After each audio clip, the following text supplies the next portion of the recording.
Well, the canon is the accepted books of the Bible. We accept 66 books.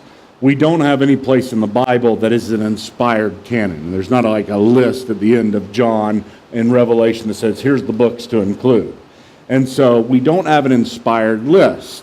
Roman Catholics would come to me, who is not a Roman Catholic, and say, you believe that the Bible is the final authority, yet you don't even have a final authority about what the canon is, which is a really good point, you know? I don't have any inspired canon. And so who is the final authority whenever it comes to the, number one, what books belong in the Bible? Who told us? We don't believe a council or some inspired person, any of these people, ever came along and gave us an inspired canon. And that's number one. And then number two problem is, who's the authority in the interpretation? You know, even if I did have an inspired canon, 66 books, and it said it at the end of John, who tells me that the interpretation that I have is correct? It does you no good to believe in an inspired scripture according to them. It does you no good to have an inspired scripture, but an uninspired interpretation of scripture. It's chaotic.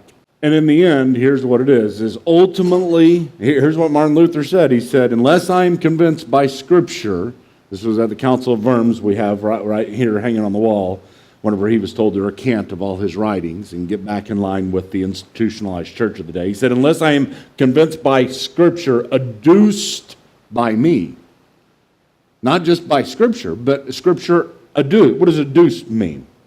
Interpreted by me.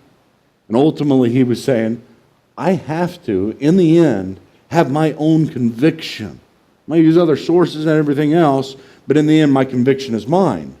And therefore, I am that final authority in some sense. Right? But the problem is, the Roman Catholic option, as good as it sounds, is no better. You know why?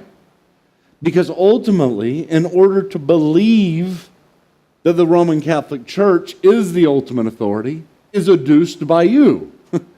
I mean, unless I am convinced, the individual Roman Catholic, if I become a Roman Catholic, I might study all this stuff and say, wow, I've thought about it and you're right, we need a canon, we need this. Here's me adducing a fallible person, coming to a fallible conclusion. I could be wrong that the church is the infallible authority.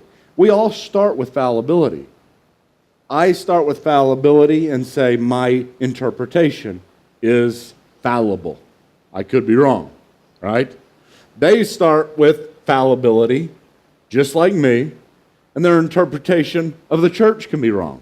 You know how many different interpretations there are of Vatican II in 1965 and the council that is the authoritative council? I mean, nobody really knows how to interpret it. So everybody's got to start with their own self, their own adducing. So even if you have the canon being established by an authoritative council, I'm fine with that, and I'd be great with that. But again, you're still having to adduce that yourself, whether that's true or not. So everybody starts with their own fallibility, and it doesn't mean we cannot have certainty because we are fallible.